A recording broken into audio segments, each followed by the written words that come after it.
Welcome to Mr. Sleepy. Relax. Take a deep breath.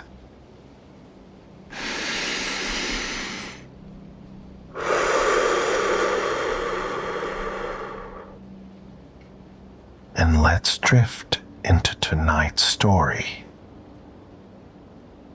Alligator in Wonderland.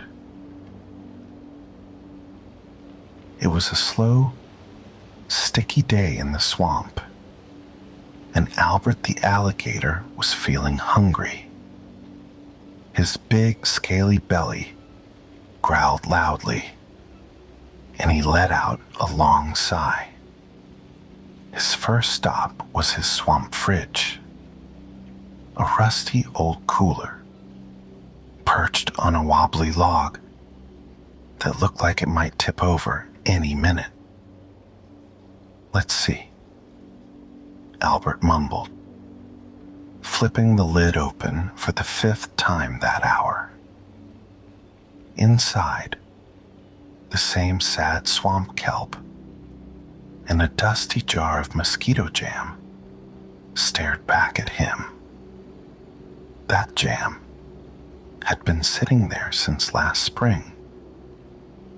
"Still expired," Albert muttered, reading the label just to be sure. "Why do I even check? It's not like the snack fairy's going to fill it with marshmallow frogs." He gave the fridge a little nudge, and the log wobbled. For a moment, he thought about letting it fall. It would have been satisfying, but he decided against it. Cleaning up the mess wasn't worth it.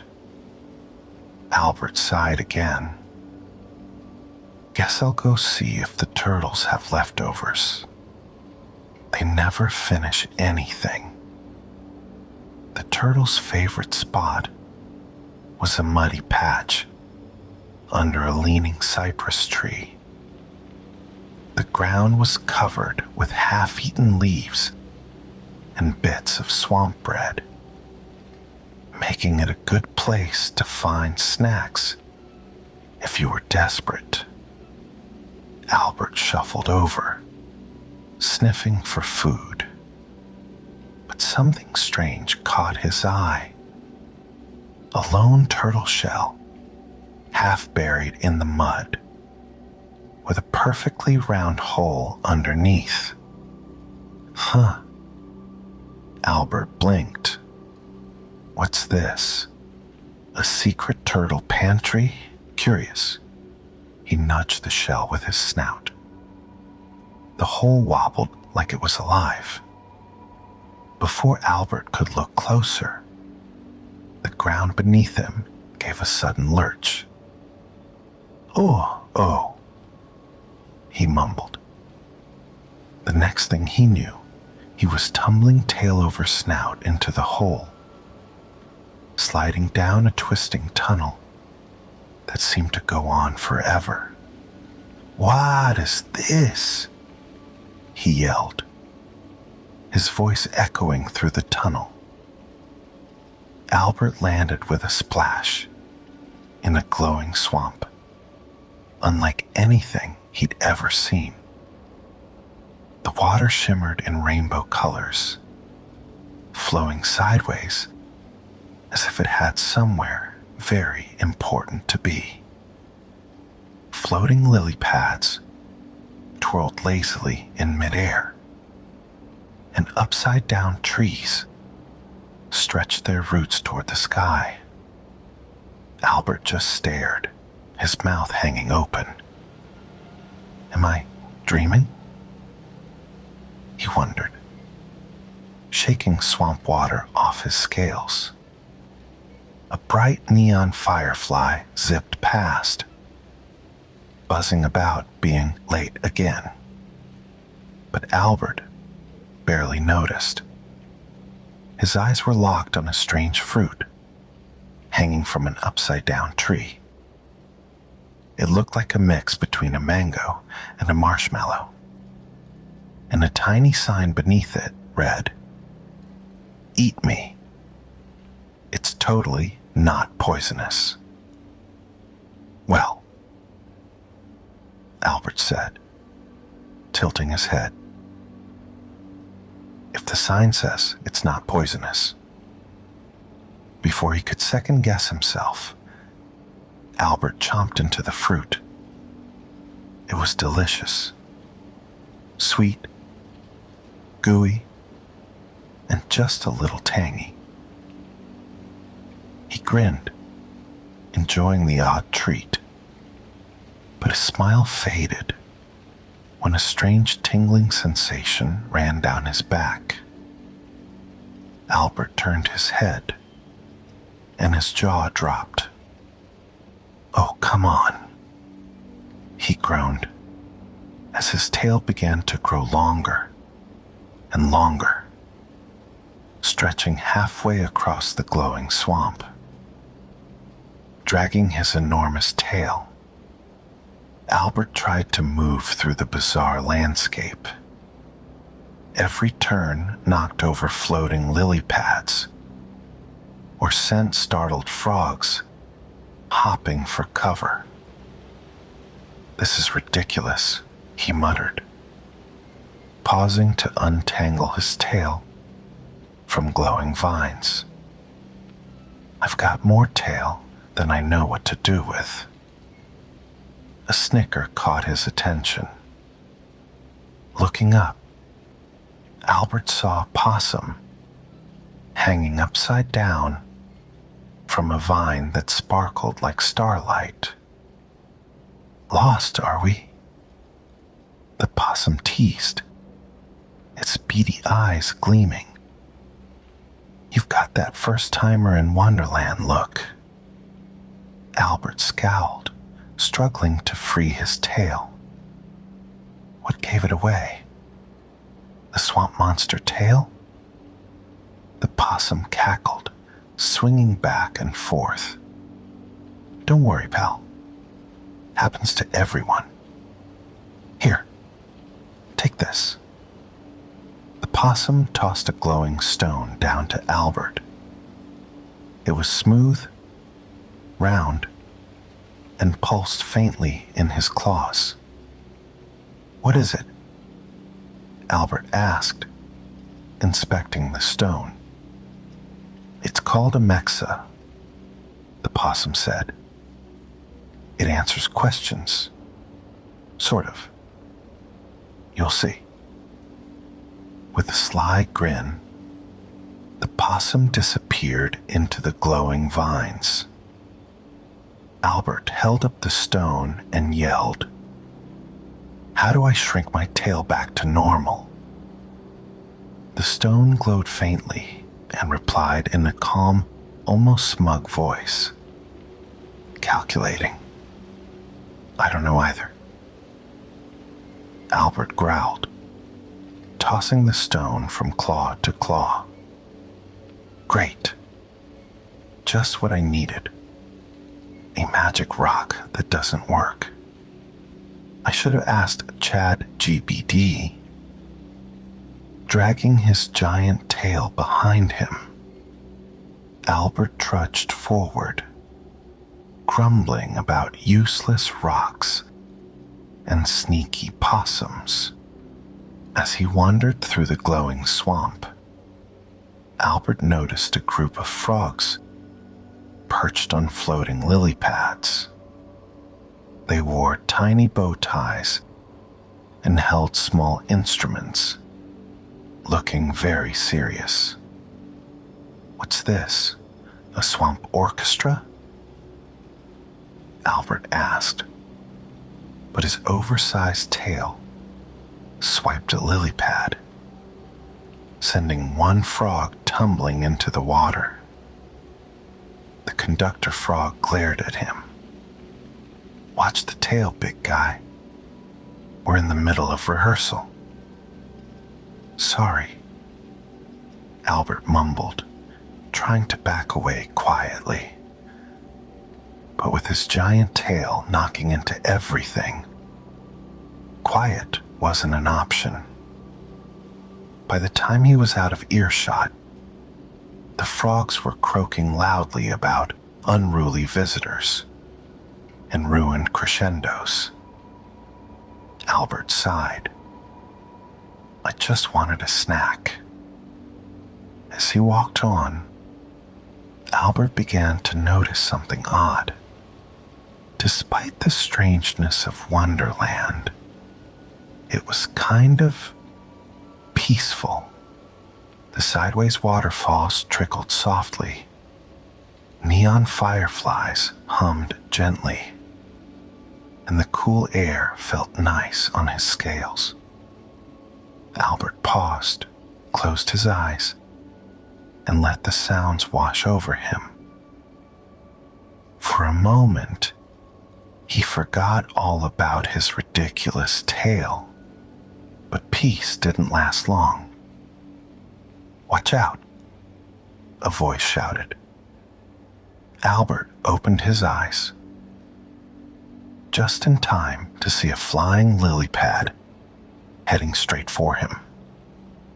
He ducked, but his massive tail got tangled in glowing vines. The lily pad bounced off his snout and landed, plop, on a grand lily pad court ahead. Dazed, Albert blinked and realized he wasn't alone. A row of swamp creatures stood bowing as a dramatic egret with an enormous crown stepped forward. Albert gulped. You, the egret squawked, fluffing up her feathers. What is that ridiculous tail doing in my court? Fix it, or I'll have it removed. Removed? Albert exclaimed. Do I look like I can afford tail surgery? The queen rolled her eyes. Another one who didn't read the labels, she muttered. Fine. If you want to leave in one piece, you'll have to earn it by playing croquet. Albert scratched his chin. Croquet? That doesn't sound so bad. It was bad. The queen handed Albert a snapping turtle as a mallet and explained the rules. Hit grumpy frogs through hoops made of glowing vines. Easy to explain, impossible to do. The frogs were uncooperative, hopping away every time Albert tried to aim. Meanwhile, the snapping turtle refused to let go of Albert's tail, clamping down tightly. Let's see. Just gotta line this up, Albert muttered, squinting as he raised the turtle. But when he swung, the turtle clung to his tail, throwing him off balance.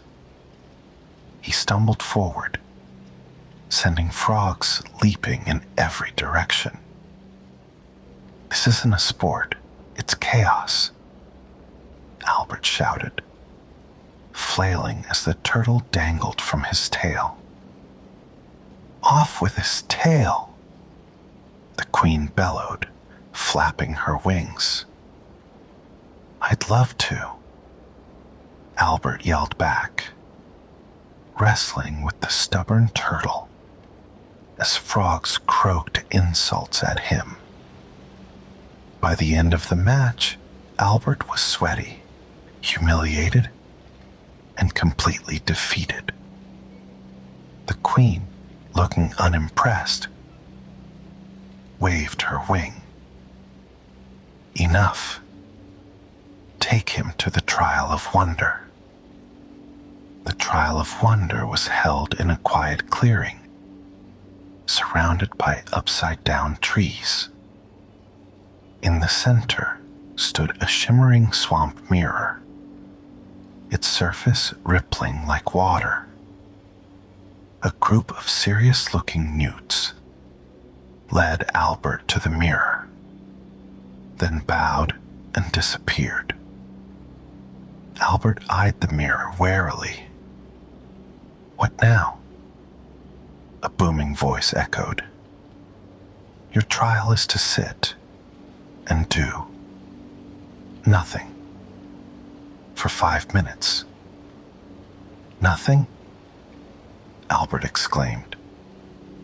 "That's harder than dodging snapping turtles." Grumbling, Albert plopped down in front of the mirror.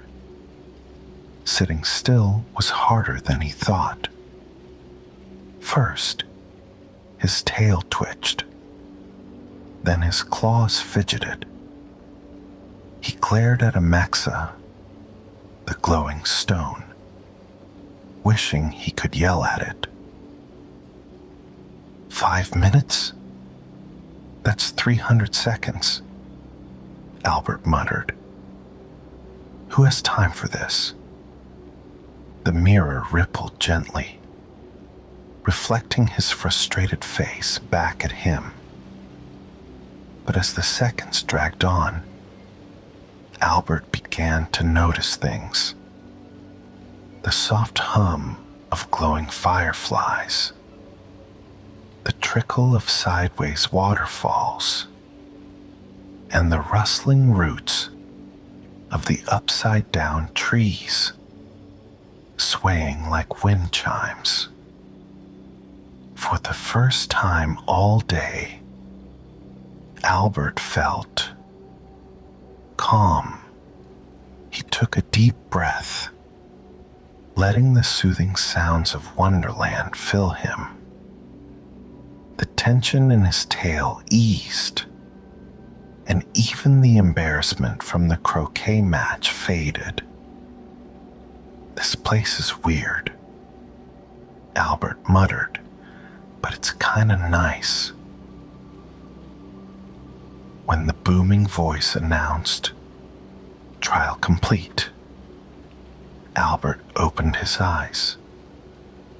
The swamp court looked brighter, as if the whole forest had taken a deep breath. The Queen of Munch appeared, her feathers shimmering. She studied Albert before nodding. "You've passed. Your tail will return to normal." Albert turned to see his tail, finally back to its regular size. He swished it happily.